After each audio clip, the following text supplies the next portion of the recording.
Estamos aquí atando cabos y me gustaría que recuperáramos, y vamos a platicarlo con Alejandro Ope, vamos a recuperar qué fue lo que dijo el día de ayer el presidente sobre el tema de la violencia. Le preguntaron particularmente sobre lo que había ocurrido en Chiapas, lo que había ocurrido en el Estado de México, y de ahí empezó la conversación y esto fue lo que dijo. No está Sinaloa entre los estados con más homicidios. O sea, ¿es una paz pactada, presidente? Es que hay una sola banda. La mayor parte de los homicidios, 75%, tienen que ver con enfrentamientos entre grupos de las bandas. Solo hay algunas, por ejemplo, esta del Estado de México, que se meten mucho con la población por la extorsión, a dominar en mercados, a cobrar derecho de piso, pero por lo general las bandas grandes tienen que ver con el narcotráfico. Bueno, ahí está. Está Alejandro Ope con nosotros. ¿Cómo estás, Alejandro? Gusto en saludarte. ¿Qué tal, Denise? Buenas tardes, auditorio. A ver, ha sorprendido cuando dijo esto el presidente, y no porque nosotros aquí en este espacio tú y yo lo hemos platicado, de que cuando en una zona hay paz, él citó Sinaloa, él citó Durango. Sí. Básicamente eso no significa que el Estado tiene el control de la zona, sino que hay un grupo que logró, digamos, la hegemonía de las actividades criminales. Lo que sorprende que lo diga el presidente es que no es un analista, sino el responsable de que impere en el territorio mexicano la autoridad del Estado. Y la pregunta que yo me hago después de oír al presidente es: ¿y el Estado dónde queda todo esto? Es decir, la única paz posible es la Pax Narca. Es esa la que se está un poco entregando el gobierno, y no por acuerdo, sino ¿qué significa decir, miren, en Sinaloa y en Durango no hay homicidios porque hay un solo grupo? ¿Significa que lo aceptas? ¿Significa que nos damos por vencidos sobre la posibilidad de que sea gracias a la autoridad que exista paz en algún lugar? No sé, ¿cómo ves la declaración? Me gustaría escucharte. Pues mira, Denise, déjame dar un poco de contexto. Primero, no deja de sorprender, digamos, esta victoria cultural del calderonismo, ¿no? Que llega a la administración actual, donde se acepta, pues sin mayor evidencia, que la mayor parte de los homicidios tiene que ver con disputas entre grupos de la delincuencia organizada, ¿no? Ok, ¿tú lo discutirías? O sea, ¿crees que eso no es lo que explica los asesinatos en Michoacán? Mira, no sabemos. Lo que pasa es que el problema es que en este país se resuelve 1 de cada 10 homicidios, ¿no?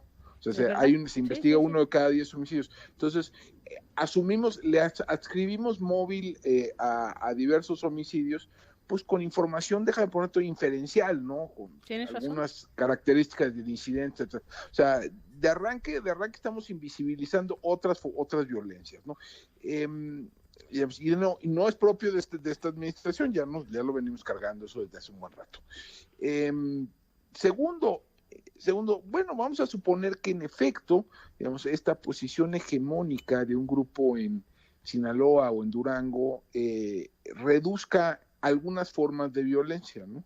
Es decir, algunas formas entre grupos criminales.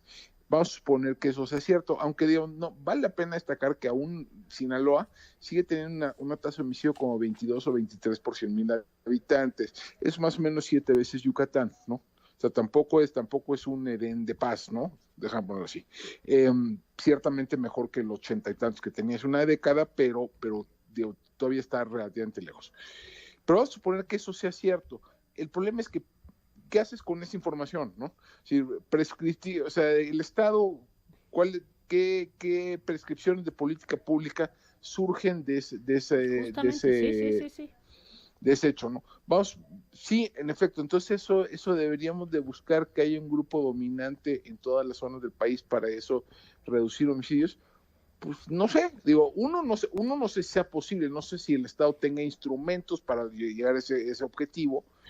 Pero dos, digamos, el homicidio no es la única forma de violencia posible, ¿no? ¿Qué tal si, digamos, una situación de estas donde hay un solo grupo dominante hegemónico, pues lo lleva a expandir sus ingresos no solo del narcotráfico, sino también, digamos, a formas de extorsión, de robo, o sea, de explotación de economías locales, ¿no?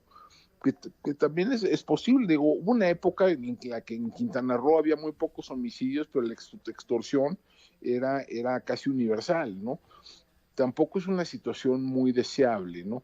Entonces, ahí, pero digamos, a ver, sí, creo que ahí hay algo sobre el cual sí habría que reflexionar, sobre en qué medida y en cuáles deberían ser las prioridades, cuál debe ser la secuencia en la persecución de bandas criminales. Debes de perseguirlas a todas por igual al mismo tiempo con todos los recursos que tengas, o debe de haber algún tipo de priorización.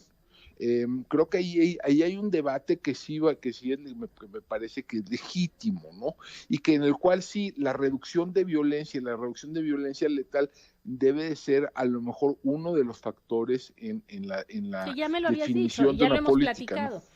Que ya lo habíamos platicado, que es una estrategia posible, que es dirigir la fuerza del Estado hacia quienes, por ejemplo, son más violentos, que ya lo hemos platicado. Es Pero correcto, y no necesariamente hacia los que son más grandes, ¿no? Ahora, pero que el problema es cómo lo dices, quién lo dice, cómo transmites ese mensaje, ¿no?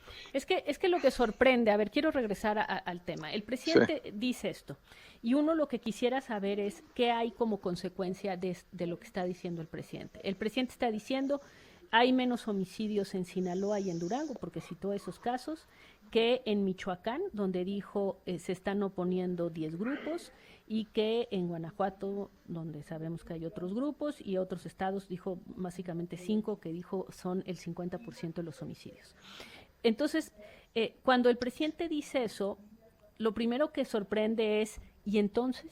Es decir, ¿hay algún estado en la República donde haya paz que no sea porque un grupo criminal es hegemónico, vamos a ponerlo así? Es decir, o simplemente la paz en el país depende de que un grupo domine. Y si eso es así, ¿qué es la responsabilidad del Estado frente a eso? ¿El Estado va a provocar que solo un grupo domine porque es más fácil? Es decir, esto regresa un poquito de paz a la ciudad o a la ciudadanía. O, es decir, y bueno, no había pensado, y tienes toda la razón, que efectivamente la forma en que fue presentado ayer es exactamente la misma que presentaba desde la época de Calderón, que es, se matan entre ellos.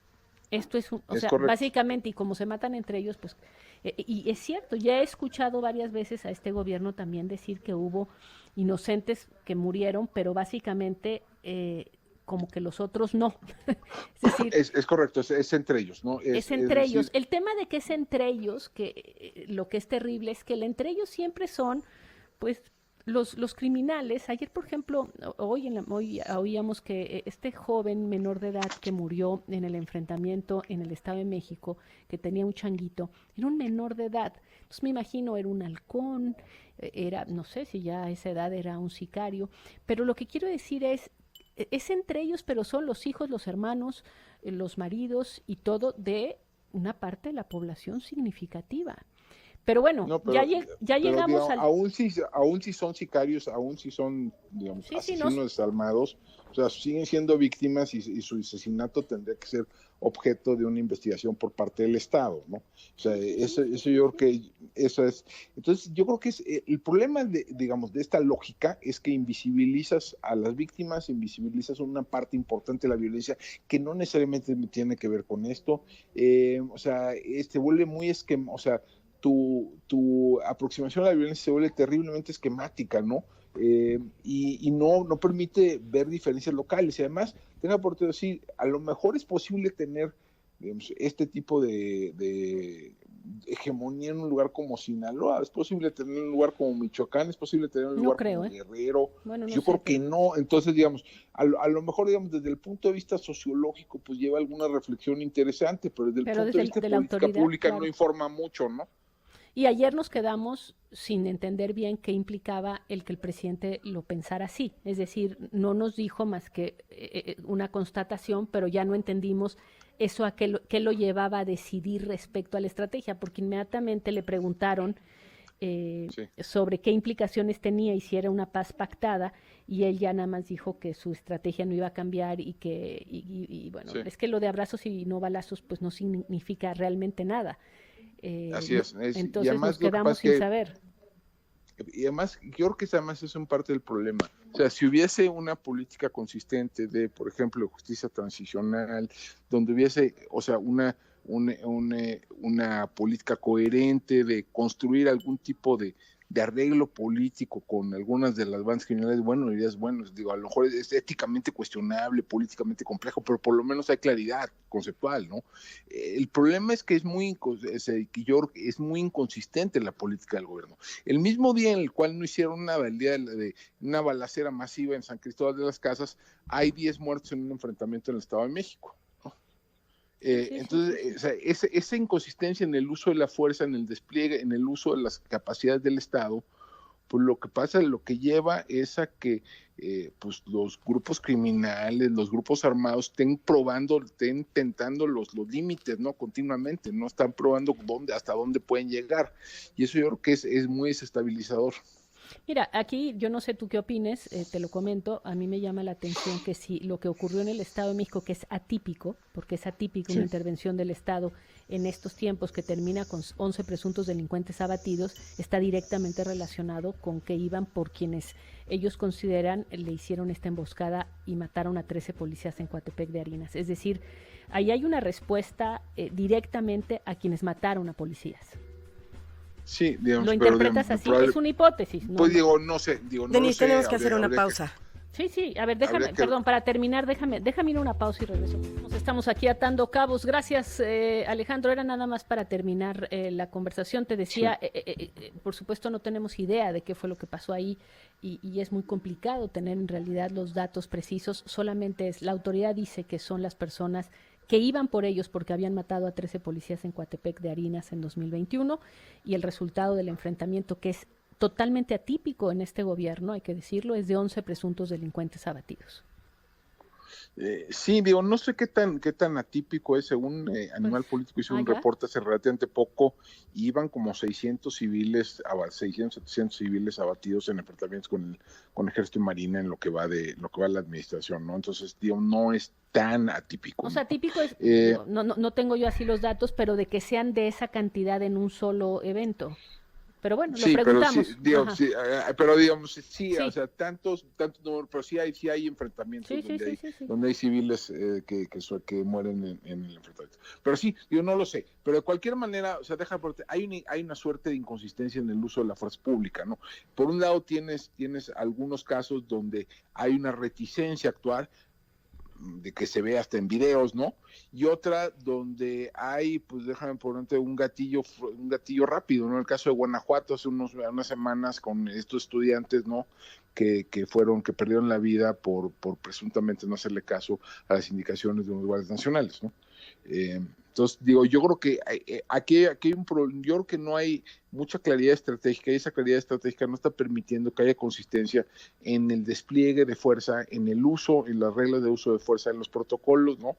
Entonces, pues eso lo que lleva es que pues estén los múltiples grupos armados que hay allá afuera estén probando los límites continuamente. Sí, ese es el tema, que estén probando los límites. Pues te agradezco muchísimo. Gracias, Alejandro. Muchas gracias, Denise. Muchas gracias, Te agradezco mucho.